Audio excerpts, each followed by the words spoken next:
India സഖ്യം നിലവിൽ ദുർബലമാണെന്ന കോൺഗ്രസ് നേതാവ് പി ചിദംബരത്തിന്റെ പ്രസ്താവന ആയുധമാക്കി ബി.ജെ.പി. അഴിമതിയോടുള്ള സ്നേഹം കൊണ്ട് മാത്രം ഒത്തുചേർന്ന കൂട്ടമാണ് ഇന്ത്യ സഖ്യമെന്ന് ബി.ജെ.പി. സംസ്ഥാന അധ്യക്ഷൻ രാജീവ് ചന്ദ്രശേഖർ കുറ്റപ്പെടുത്തി.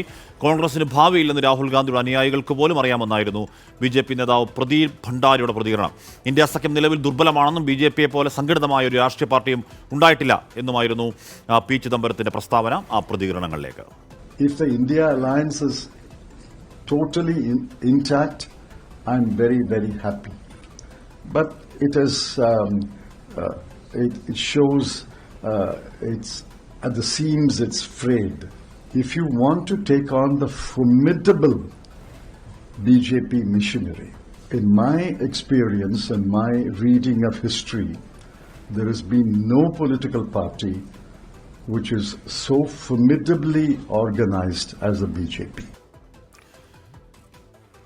അച്യുതൻ, ഈ വിഷയത്തിൽ കോൺഗ്രസ് നേതൃത്വം ഇതുവരെ പ്രതികരിച്ചിട്ടുണ്ടോ? ഇത് ആ സഖ്യം നന്നാവണം എന്ന ഉദ്ദേശത്തിലുള്ള സതുദ്ദേശപരമായ പ്രസ്താവനയാണോ, അതോ പി ചിദംബരത്തിന് മറ്റെന്തെങ്കിലും ഒരു രാഷ്ട്രീയ ചാഞ്ചാട്ടമുണ്ടോ? അച്യുതൻ, ഹാഷ്മി, ഈ ലോക്സഭാ തെരഞ്ഞെടുപ്പിന് ശേഷം നമുക്കറിയാവുന്നതാണ് ഈ ഇന്ത്യ സഖ്യം അത് പൊതുവെ ഒരു നിർജീവമായ അവസ്ഥയിലാണ്. അതിൽ പല നേതാക്കളും ഇതിനോടകം തന്നെ അതൃപ്തി രേഖപ്പെടുത്തി.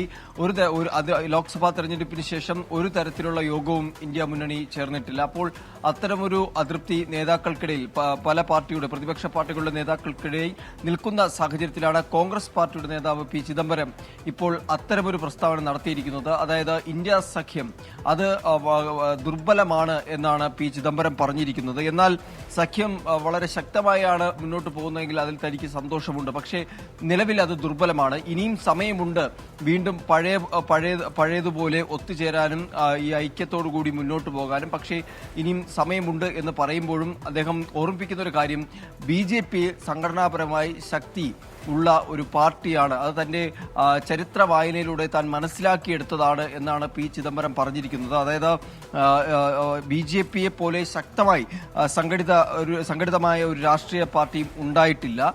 അതിന്റെ ഏത് തട്ടിലേക്ക് നോക്കിയാലും അവർ ശക്തിയോടെയുള്ള ഒരു സംഘടനാ സംവിധാനം ബി.ജെ.പിക്ക് ഉണ്ട് എന്നുകൂടി അദ്ദേഹം പറയുന്നു. അവിടെയാണ് ഈ കോൺഗ്രസ് പ്രതിസന്ധിയിലാകുന്നത്. കാരണം ബി.ജെ.പിയുടെ സംഘടനാ മികവിനെയാണ് കോൺഗ്രസിന്റെ കോൺഗ്രസിന്റെ പ്രതികരണം വരട്ടെ.